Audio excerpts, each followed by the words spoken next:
Voces Comunicación presenta el podcast Entre Amigos, con nuestro médico de confianza, Roberto Córdoba. Entre Amigos, bienvenidos.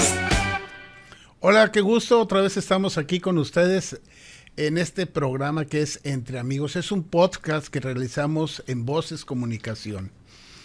La idea es llevarte información de un especialista médico y que sea para ti una información muy amplia, veraz y con grandes detalles para que tú tengas el conocimiento y pues no tengas en las redes alguna información inadecuada. Hoy nuestro tema es cuidados renales, protección a los riñones. Y para eso hemos invitado al doctor Joel Rosas Sandoval. Él es médico nefrólogo, especialista en trasplante renal. Él se encuentra en Oca Auna, aquí en el centro de la ciudad, y él es el encargado, el coordinador de trasplante renal, que en este hospital, a partir del 2006, inicia con el trasplante renal en los pacientes, y actualmente el doctor Rosas es el encargado de este programa. Doctor Joel, muchas gracias por aceptar esta invitación y de un tema que es muy extenso, porque vemos en muchos hospitales que ya están haciendo los manejos para esos riñones que tienen insuficiencia. Claro. Bueno, muchas gracias por la invitación. Es un placer estar aquí con ustedes, hablar de un tema tan importante con tanta repercusión. Se ha considerado que es un problema de salud pública muy importante por la incidencia que se presenta en nuestra población, lo que afecta en la funcionalidad de las familias, en el programa económico nacional y sobre todo, pues obviamente en gastos. Sí, porque estos son problemas metabólicos. Principalmente. Son enfermedades metabólicas y en algunas ocasiones pudieran ser algunas enfermedades infecciosas. ¿Qué hay de estas enfermedades metabólicas? Bueno, los cambios que ha existido respecto a la alimentación, a los hábitos, a la falta de actividad física, a la sobrevida de la población, ha impactado de forma directa estas enfermedades metabólicas que las englobamos en una situación, en un síndrome que se llama síndrome metabólico, las cuales son las principales causas de la afección a nivel de los riñones hoy en día. Fíjate, esos síndromes metabólicos tienen que ver ahora con el proceso de evolución de los pacientes que tienen menos cuidados en sus personas. Aumento del sobrepeso, mayor incidencia de este sobrepeso con resistencia a la insulina, con diabetes, hipertensión. Gente más joven empieza a presentar todos estos padecimientos y en estos padecimientos pues incide el riñón, lesionan al riñón, ¿sí? Definitivamente. Los riñones, empezaré contando que son órganos que se encargan de equilibrar la función corporal. Son órganos de equilibrio, de homeostasis, que les llamamos en la medicina. Estos órganos se encargan de equilibrar principalmente los líquidos, sustancias que normalmente el cuerpo produce producto de la dieta, que le llamamos toxinas, las depura, ácidos, regula la presión arterial, estimula la formación de sangre, entre otras principales funciones. Son importantísimos para esto.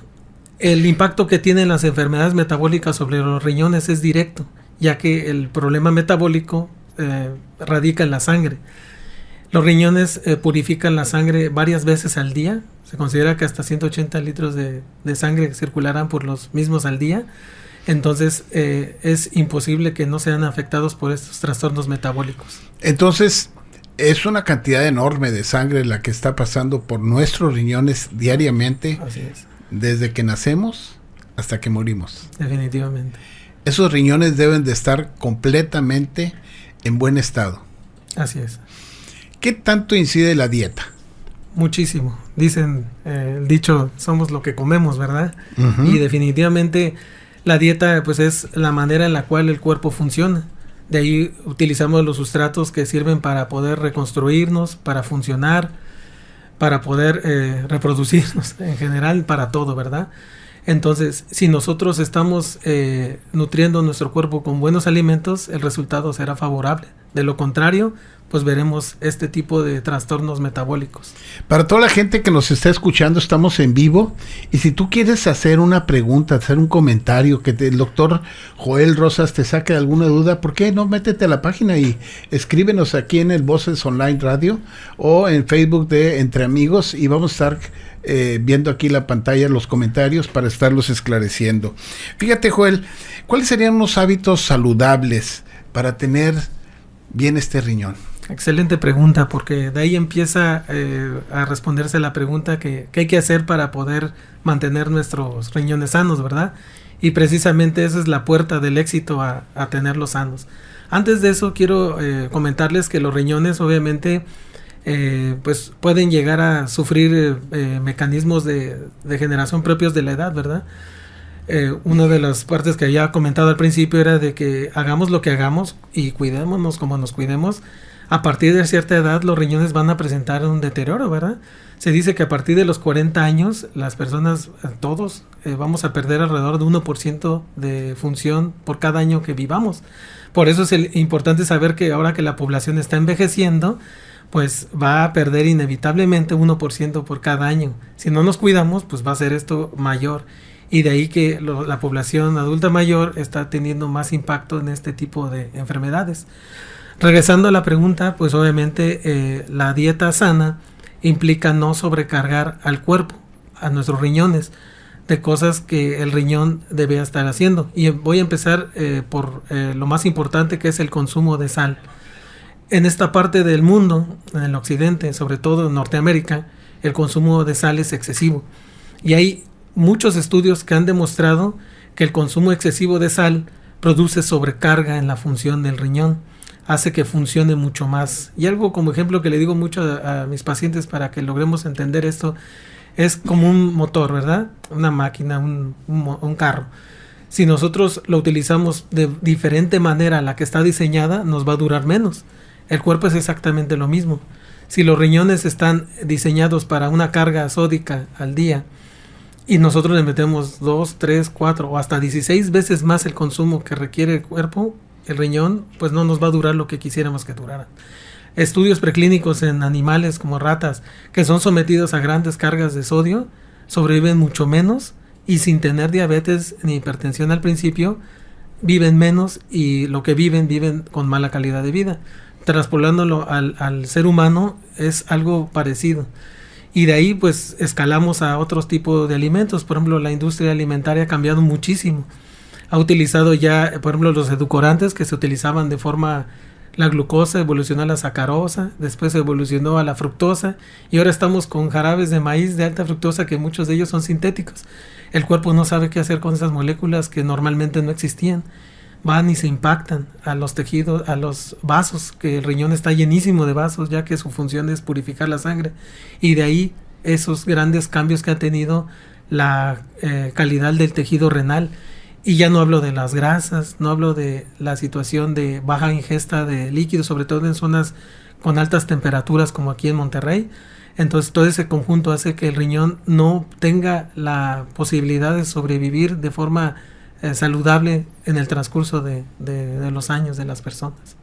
Fíjate, un tema, una palabra que tú dijiste, algo muy cierto: edulcorantes artificiales. Han cambiado todo para poderle dar un sabor agradable a y los productos. Es un producto más barato, pero que llega a tener consecuencias muchas en el organismo. Claro. Se han hecho revisiones en animales respecto al consumo de estos productos que han sido autorizados de forma no tan profunda. Y el problema es de que se hacen estudios con ciertas cantidades, pero los niños, la infancia mexicana está consumiendo muchas veces más la cantidad que se sugería. Entonces eso está produciendo impactación a los tejidos del riñón, y eso anticipa el daño renal, que desencadena el depósito de estas mismas, desencadenamiento de procesos inflamatorios, cicatrización y deterioro de la función renal. Fíjate, esto se puede mencionar ya que un azote a la enfermedad renal, una epidemia que está azotando el riñón, y esto es desde temprana edad, ¿En gente joven? Sí. ¿Y gente adulta? Definitivamente la enfermedad renal antes era, en los años 60, 70, era una enfermedad de adultos mayores. A través de los años se ha estado viendo que ha avanzado en personas mucho más jóvenes. Y ahora vemos, debido a la obesidad infantil que se está mostrando, que vemos enfermedad renal crónica, inclusive en estadio terminal, que le llamamos de la terminal de la función, donde requieren diálisis en personas de 20 o 30 años, lo que se veía en personas más avanzadas. Y esto es por la exposición a este tipo de alimentación, a la obesidad, a la hiperuricemia, a la dislipidemia, al uso del tabaco. A la obesidad principalmente, por sí sola puede generar un trastorno que se llama nefropatía asociada a obesidad. Nefropatía asociada a obesidad. O sea, hombres y mujeres, gente joven que empieza a tener sobrepeso, un índice de masa corporal arriba de 30, ya es un problema para el riñón. De hecho, desde antes, en sobrepeso. En el sobrepeso. En sobrepeso empieza de 25 a 30 en el porcentaje de índice de masa corporal, eso ya viene siendo un problema para el riñón. Así es. Desde hace ya años se ha estado publicando esta entidad de la nefropatía asociada a obesidad, secundaria a una sobrecarga en la función. El cuerpo está diseñado para una persona tener 70 kilogramos y lo llevas a 100, 120, 150 kilogramos, el riñón empieza a sobrecargarse en la función y termina culminando con una fibrosis del tejido y una reducción en la tasa de filtración, que es la manera en que calculamos el porcentaje de función de los riñones. Y si a esto le agregas que trae hipertensión, que trae una diabetes no controlada, que trae hiperlipidemia, o sea, todos esos procesos metabólicos alterados, pues va a ser un riñón que se va a dañar sumamente mucho. ¿Cómo se haría la vigilancia renal en estos pacientes o en la población en general? Bueno, obviamente el escrutinio es importante, porque esta enfermedad, a diferencia de lo que mucho se comenta, cursa totalmente asintomática. La enfermedad renal crónica se define como la enfermedad en la cual se afecta la función del mismo por más de 3 meses. Esta enfermedad tiene etapas que van pasando, se dice que hay 5 etapas de la misma, y esta empieza por la 1, ¿verdad? La 2, la 3, la 4, la 5, es donde es la más profunda, en donde se requiere el apoyo de la sustitución renal, me refiero a diálisis, hemodiálisis o trasplante. Entonces, para poderlas detectar, principalmente se sugieren por todas las asociaciones mundiales buscar intencionadamente en poblaciones específicas. ¿Cuáles son estas? Pacientes diabéticos, hipertensos, pacientes con enfermedades renales como piedras en los riñones, litiasis, las embarazadas, los adultos mayores, las personas que tienen antecedentes familiares de enfermedad renal, y algunas otras como el uso crónico de analgésicos, que es algo muy importante, pero ahora sabemos que tenemos que hacer hincapié en los obesos. Fíjate, o sea, esto empieza a ser como una bolita que va creciendo y que va aumentando de tamaño, o sea, va haciendo daño. Así es. Y entonces aquí hay que educar a los pacientes para que tengan una buena función renal. ¿Qué estudios se pueden empezar a solicitar? Vamos a decir, alguien que nos esté escuchando ahorita y que nos diga, ¿qué estudios puedo empezar a yo a realizarme? Tengo 25 años, tengo 30 años, traigo un sobrepeso, tengo antecedentes diabéticos en mi casa. ¿Qué estudios son los que puedo empezar yo a solicitarle a mi médico para poder ver la función de mi riñón? Buena pregunta.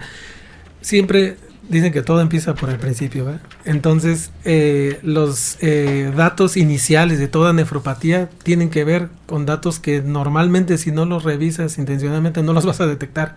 Y el más importante siempre es la orina, analizar la orina. El primer indicio de lesión renal en muchos casos es la proteinuria. ¿Qué significa esto? La pérdida de proteínas a través de la orina. El riñón genera un proceso de filtración, de purificación sanguínea, que significa separar lo que debes de retener y eliminar lo que no debes de tener. Algo que el riñón no se puede perdonar es tirar proteínas. Las proteínas son moléculas muy importantes para el funcionamiento del cuerpo, entonces el riñón no debería tirar proteínas. Hay un rango específico que se debe evaluar. hay un escrutinio de análisis que se llama radioalbúmina creatinina, y ese es uno de los más importantes a revisar. Otro es la medición de la tasa de filtración glomerular, que se obtiene principalmente por la medición de la creatinina, que es un biomarcador que hemos utilizado, que está validado a nivel mundial y que es reproducible en todos los laboratorios del mundo para poder saber el porcentaje exacto que está funcionando en nuestros riñones. Entonces la creatinina nos va a dar un punto Uh-huh. para nosotros saber cómo está funcionando ese riñón. Así es. A la par eso, pues hay que checar nuestra presión, hay que revisar nuestro azúcar, revisar valores ahí en el laboratorio para poder revisar si hay algún desajuste en el funcionamiento de nuestros riñones. Fíjate, hay mucha gente que padece de infecciones renales, infecciones urinarias. ¿Qué tanto puede afectar esto? Porque la gente, tuve una infección y tomé tantito tratamiento y lo descontinué porque ya me sentía bien. Uh-huh.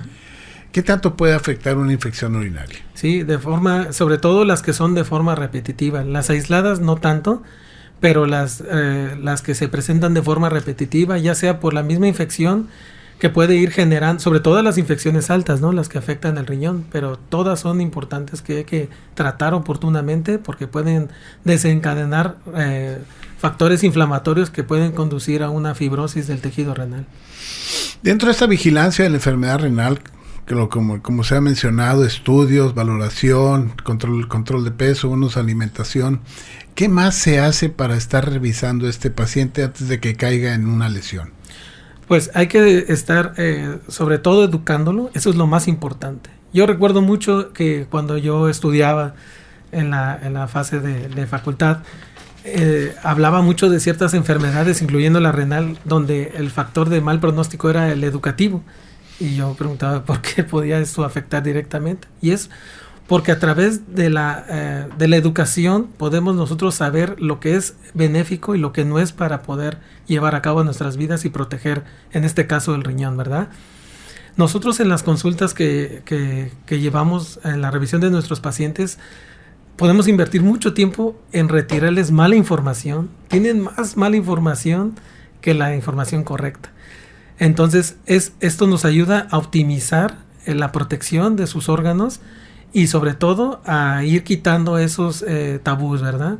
Esa información anómala, que es la que más produce daño en muchas ocasiones con estos pacientes. Fíjate, además para que la gente esté enterada, el departamento donde se hacen las diálisis, las hemodiálisis, son departamentos que están trabajando tarde, en la mañana, al mediodía, en la tarde y en la noche. O sea, no tienen horario de descanso. O sea, está lleno todo este departamento que es para el tratamiento de la lesión del riñón. Claro. El problema es mayúsculo. De verdad es un problema que nos está preocupando mucho a médicos, autoridades, sistemas de salud. Y es en México, que somos considerados uno de los principales afectados por esta enfermedad. Tenemos alrededor del 12% de la población total afectada por el daño renal. 12% de la población total. En algún grado de la enfermedad, que les mencionaba de los 5 niveles de la enfermedad, pero 12% es muchísimo. Estamos hablando de alrededor de 16 millones de personas que están afectadas. Se dice que de los mayores de 60 años, 1 de cada 3 va a tener algún grado de daño renal crónico. Entonces, imagínense el impacto. El IMSS reportó el año pasado el estar brindando alrededor de 85,000 terapias, 85,000 pacientes, en terapia sustitutiva renal. Me refiero a la modalidad dialítica, peritoneal o la modalidad de hemodiálisis. De esos pacientes, solamente 3,000 se reportaron trasplantados de riñón el año pasado. O sea, hablamos de 12 millones contra 85,000 que reciben tratamiento, contra 3,000 que reciben trasplante. Fíjate aquí en el doctor Mario Alberto Coronado Magdaleno, ¿qué daño más a los riñones, las proteínas? ¿Qué daño? A ver, ¿cómo está la pregunta? ¿Qué daña más a los riñones, las proteínas o los carbohidratos? Estos últimos producen ácido láctico que dañan más a los riñones que las proteínas. Las drogas dañan al riñón por químicos y los jóvenes terminan en diálisis y hemodiálisis. Pues definitivamente es otros factores que estamos viendo, que es la dieta, ya les comentaba, pero ahorita lo que estamos recibiendo mucho en nuestra consulta son jóvenes sanos, sin ninguna enfermedad, que están teniendo hábitos de ejercicio mal conducidos. Y una de las indicaciones que les dan con esa mala conducción del ejercicio, sobre todo para generar masa muscular, es el consumo excesivo de proteínas. Aunque las proteínas son buenas, la cantidad de la cual se les está administrando son dosis muy gigantes, porque pues obviamente quieren tener resultados más pronto.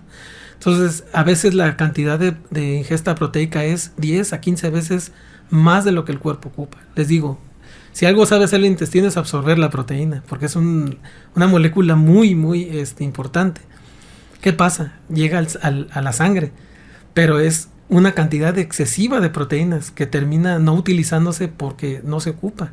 Entonces, por más ejercicios que hagan, por más actividad muscular que ellos estimulen, gran parte de esa termina siendo o intenta siendo excretada por el riñón. Este riñón va a ser impactado por esa gran cantidad de proteínas, generando un proceso inflamatorio renal que puede conducir a un estatus de síndrome nefrótico, que es inflamación del tejido renal, que especialmente de un sitio donde se forma la filtración. Entonces ese riñón termina siendo dañado por inflamación propia de esta. Hablando de los carbohidratos, directamente no es que los carbohidratos afecten el riñón, pero el excesivo consumo de calorías puede conducir a obesidad, que puede conducir a síndrome metabólico, obesidad y daño renal secundario. Y definitivamente el punto de los químicos, pues es algo que nosotros estamos viendo mucho, ¿verdad? Las asociaciones americanas están haciendo hincapié importante en la revisión sobre los suplementos. Ahorita es un boom, ¿verdad? Piensan que por ser naturales van a ser buenos. La herbolaria, y sabemos hoy en día que gran parte de esas moléculas son lesivas hacia el riñón. Entonces es una forma errónea que se puede corregir con la educación para evitar esas nefrotoxinas que ahorita se están utilizando mucho en la actualidad. Pues está diciendo ya el doctor Rosas todas estas características de las proteínas, los azúcares, los químicos, los cuales pueden afectar al riñón, y que ustedes deben de estar conscientes de todos estos padecimientos o todos estos materiales que podemos ingerir y que nos pueden dañar a nuestro riñón.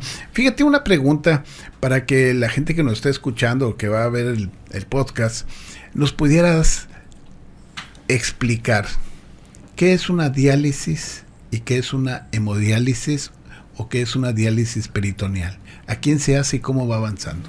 Bueno, la enfermedad renal crónica, que se define como la pérdida irreversible y progresiva de la enfermedad renal por cualquiera de las causas que ya mencionamos, culmina en un estadio, como les decía, en un estadio terminal de la función, no del paciente, de la función.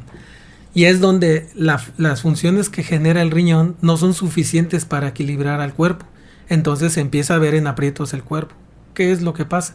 Se empiezan a acumular toxinas, que empiezan a hacer disfunciones en órganos como el cerebro, el corazón, los intestinos, pues todo lo que recibe sangre, ¿verdad? Porque el mal está en la sangre. Entonces, a ese nivel que le llamamos grado 5, es donde todos los expertos, las asociaciones sugieren iniciar esa terapia, que es la terapia de sustitución renal. Genéricamente así le hablamos. Existen 3 modalidades principales, que es la diálisis peritoneal, la hemodiálisis y el trasplante. Estas terapias vienen a reemplazar lo suficiente para que el paciente pueda vivir, estar estable. Pero esto todo va de la mano de un buen estilo de vida, ¿verdad? Porque en este tipo de enfermedades siempre buscamos la pastillita mágica que nos resuelva la vida y seguir con nuestros malos hábitos. No. Es parte fundamental, herramienta principal para que ellos estén bien, pero definitivamente no es la solución. Tienen que seguir llevando una dieta, sus revisiones, su apego. De ahí que vemos buenos resultados y malos resultados, ¿verdad? La diálisis peritoneal es una técnica que se basa de sustitución renal, que se basa en la purificación de la sangre a través de un enjuagado, vamos a decirlo, de la sangre que se encuentra en un espacio en el abdomen que se llama peritoneal. Tiempo atrás se descubrió que circulaba mucha sangre por ese tejido, lo consideran como un órgano, el órgano peritoneal. De ahí que se encontró la posibilidad de introducir un líquido estéril de ciertas características para enjuagar el peritoneo, la sangre, y así el paciente verse mejorado en los niveles de toxinas, de electrólitos, de ácidos. Entonces ha sido utilizada desde ya más de 60 años con éxito. De hecho, el Seguro Social es su terapia principal. Esta se hace de 2 modalidades: la terapia manual, que es realizar 4 recambios al día, o la terapia automatizada, que es realizar una conexión nocturna donde una maquinita, una cicladora, realiza los recambios a través de la noche, ¿verdad? La otra es, esa le llamamos terapias intracorpóreas, porque es un líquido estéril que se mete en el paciente, se hace el proceso purificado y sacamos el líquido 4 veces al día, o la maquinita. Existe otra que es la terapia extracorpórea, donde nosotros instalamos un acceso vascular, ya sea un catéter o una fístula arteriovenosa, para poder conectar intermitentemente por semana, de 2 a 3 veces por semana, al paciente, para pasarlo por la sangre, sacarla y pasarla por un riñón artificial. Un filtro artificial. Para poder realizar esas mismas funciones que mencionamos de la diálisis peritoneal, para eliminar las toxinas, eliminar ciertos electrolitos en exceso, como el potasio, el fósforo, y líquidos, para que el paciente mantenga una calidad de vida. Estas terapias pueden ser un puente para poder alcanzar lo que se llama, como tercera terapia de sustitución renal, un trasplante. Y ese consiste en implantar, colocar un riñón de otra persona, ya sea vivo o en deceso, para poder rehabilitar esas funciones. Y así el paciente poder vivir tan bien como lo vivía antes de... Fíjate, ahorita regresamos al trasplante. María Orozco dice: ¿qué tanto dañan los riñones a los diuréticos en uso en enfermedades crónicas? En general son una herramienta que utilizamos para ayudar al paciente, ¿verdad? Pero como todo, hay que saberlo utilizar. El diurético es un medicamento que ayuda a excretar líquidos del cuerpo. Cuando el riñón va, sobre todo en algunas patologías, va bajando su función, pues se le va imposibilitando esa función de excretar líquido, y por eso en algunos pacientes empiezan a acumular líquidos. Todos los diuréticos bien indicados, bien administrados, pueden ayudarnos en gran parte de estos pacientes, pero en algunos otros pueden llegar a ser perjudiciales, sobre todo si no se indican de forma adecuada, y pueden deshidratar a un paciente o generar alteraciones electrolíticas. Por eso quien las indica debe ser un experto en esta materia, ya sea un médico internista o nosotros, que somos los que más lo utilizamos. Pero hay otras especialidades que lo utilizan sobre todo para falla cardíaca, se utiliza también como controlador de la presión arterial, pero bien conducidos son demasiado seguros. Qué bueno, fíjate. Y ahora regresando un poco, el trasplante renal. ¿Cómo está Monterrey con el trasplante renal a nivel nacional? Pues somos uno de los estados que más realizamos trasplante renal, pero no son suficientes tratamientos. Definitivamente no lo son. Tenemos una tasa muy baja en comparación al resto del mundo. Nosotros debemos de tener una tasa alrededor de 30 por cada 10,000 habitantes y no alcanzamos ni 5. Pero en la Ciudad de México, Guadalajara y Monterrey somos los que tenemos tasas más altas, pero nunca suficientes. Estamos trasplantando menos del 5% de la necesidad que se requiere. Y esto es por 2 factores. Una, la donación, o sea, de las personas que desean donar, ya sea en vida o principalmente lo que deseamos que donen en muerte, porque así no le quitas un riñón a una persona sana. Y 2, porque el proceso es muy costoso. El proceso es tan costoso que le es difícil tanto al sector privado como al sector público poderlo costear. No ha bajado a pesar de los años que lleva realizándose. Todo lo contrario, ha estado subiendo cada vez más los insumos que se requieren para este proceso. ¿Cuánto tiempo se lleva el estudiar a un candidato para que sea donador de trasplante renal? Es rápido, puede ser de 1 a 2 meses. ¿Siempre son familiares? No, la ley ya a partir de la década pasada permite que se pueda hacer la donación altruista no emparentada. Nada más que se tiene que hacer una evaluación legal a través de un notario público para poder realizarla. Se tiene que hacer una evaluación que no haya fines de lucro, pero sí se puede realizar ya. Aún así, esta ley no cambió mucho. No hemos tenido esos resultados que quisiéramos respecto a la donación. Pues fíjate, tenemos una lista muy importante: Enrique Aguilar Leiva, Carol Correa, Guadalupe Ledesma, Yadira, Claribel Domínguez, Angélica María Aéreo, nuestra maestra Noemí Delia Álvarez, César Estrada, Gabriela Benavides, Mike Valens, María Esther Salazar García, Luis Aguado Romero, Becky Moreno, Claudio Díaz, María Orozco, Rosy Zúñiga, María Cázares. Todos ellos nos están escuchando y están atentos de esta plática tan importante, tan interesante. ¿Cuál es el tratamiento entonces de una enfermedad renal? La prevención. La prevención.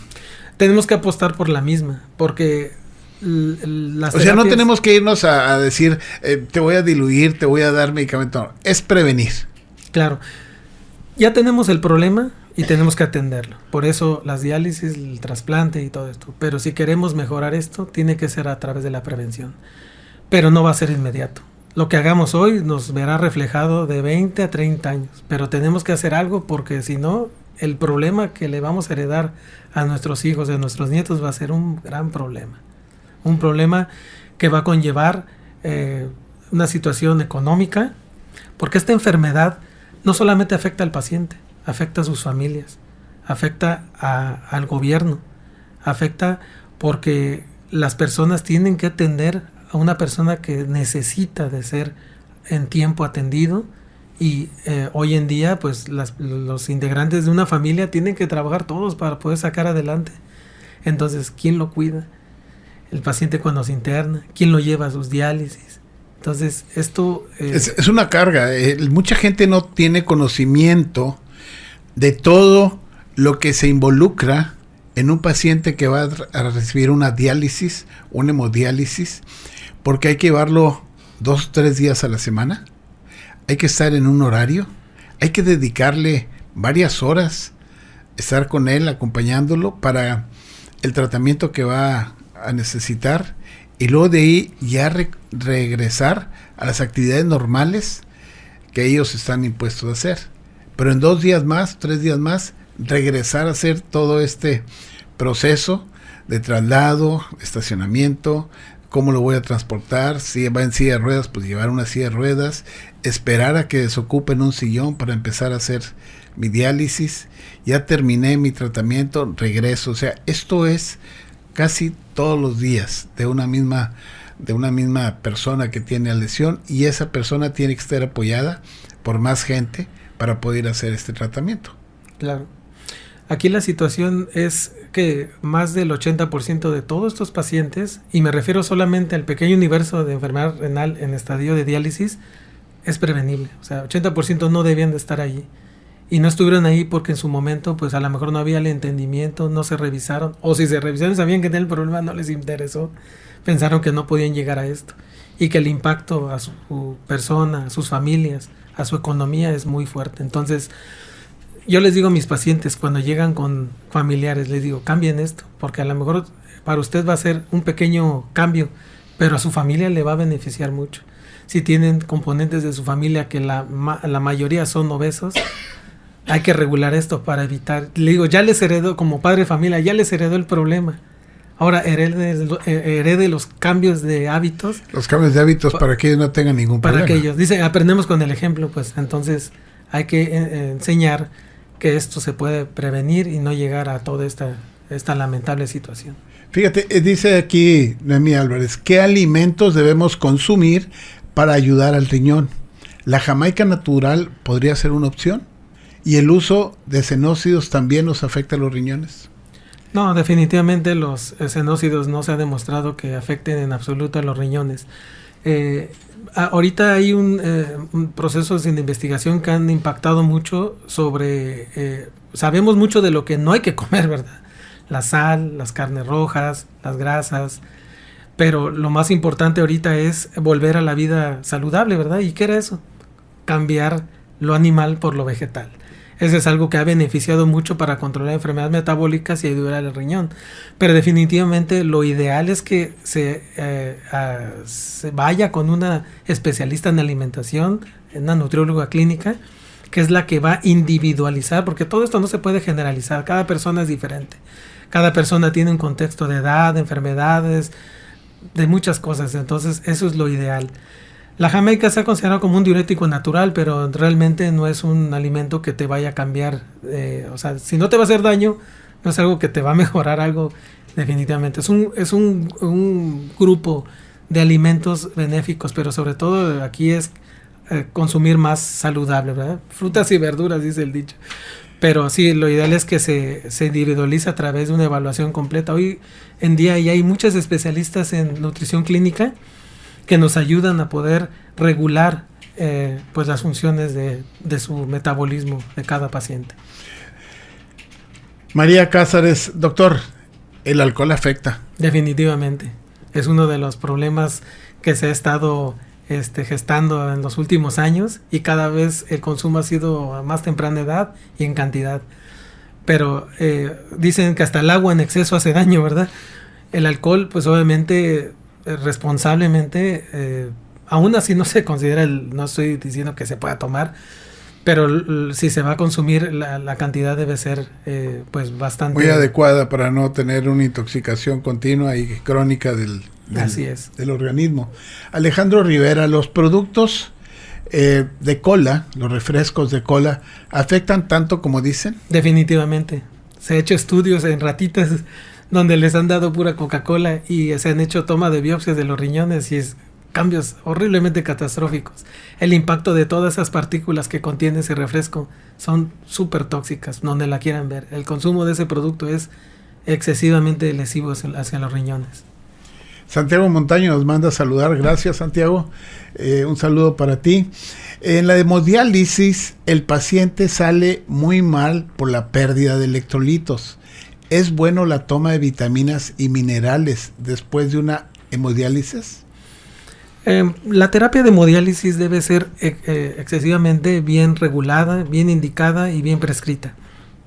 Es cierto que algunas personas pueden tener, sobre todo cuando se les extrae mucho líquido durante el tratamiento, desajustes. Por eso les decía, la terapia no es la panacea, es todo un conjunto. Entonces, si el paciente come lo que quiere, toma muchos líquidos, come mucha sal y todo esto, pues no le va a ir bien en la hemodiálisis, ¿verdad? No hay tratamientos mágicos. La gran mayoría les va muy bien si está bien prescrita, si está bien conducida, si está bien vigilada y sobre todo si el paciente se apega a lo que debe de comer, el resultado en gran parte de este tratamiento es muy favorable. Pero sí hay un grupo de pacientes que puede ser un poquito al principio, sobre todo, pues desajusta ahí la situación de los líquidos, de la concentración de sangre, pero es temporal, no dura mucho. Máximo a la quinta sesión ya están bien regulados. Doctor Joel, ¿qué hierbas pueden dañar nuestro riñón? Dice María Orozco. Ha sido tema pues muy controversial este punto que nos preguntan, pero en México hay dos grandes problemas. Uno es la alta intercambiabilidad de hierbas.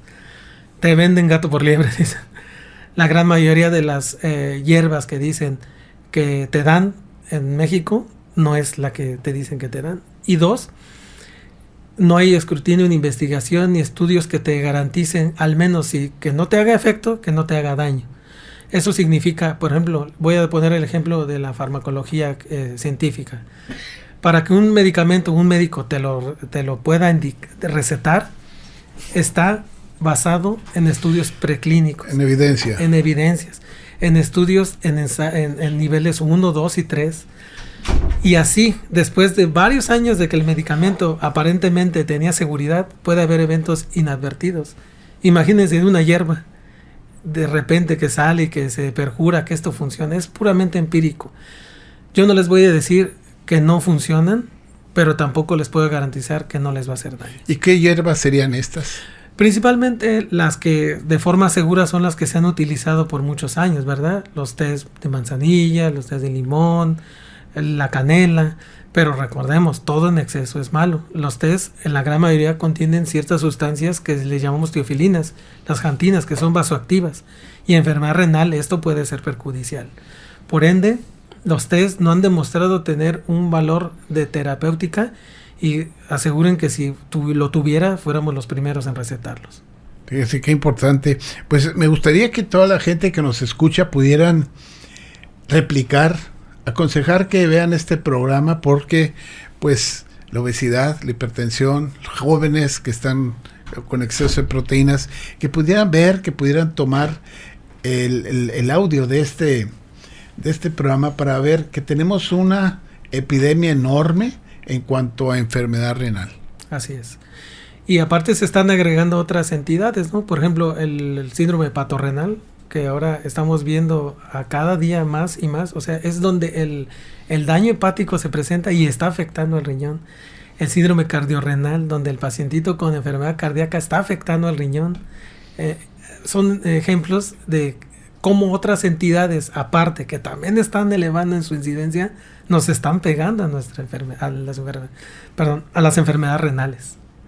Qué interesante, ¿no? Todo esto. Nunca habíamos tocado este tema. Yo tenía ganas de tocarlo porque tenemos un desconocimiento total en la población de todo el daño que se está produciendo con enfermedades, como lo comentábamos el otro día.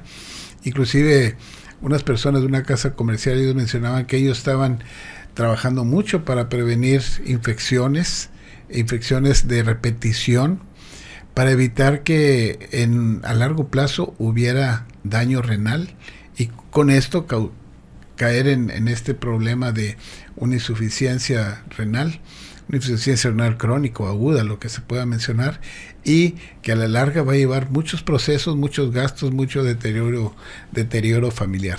Claro. ¿Algún comentario, una conclusión que nos quiera dar para toda la gente que nos está escuchando? Pues definitivamente hay que hacer conciencia, hay que pensar que los cambios no van a venir de fuera, sino de dentro de cada uno de nosotros, tener compromiso, que no es fácil. Cambiar una cultura alimentaria de la noche a la mañana es muy difícil, yo lo entiendo, pero siempre medir la consecuencia, ¿verdad? Esos pacientes que hoy en día están sufriendo esta enfermedad no deberían de estar de vacaciones, deberían de estar pasándola bien con su familia y no en un hospital.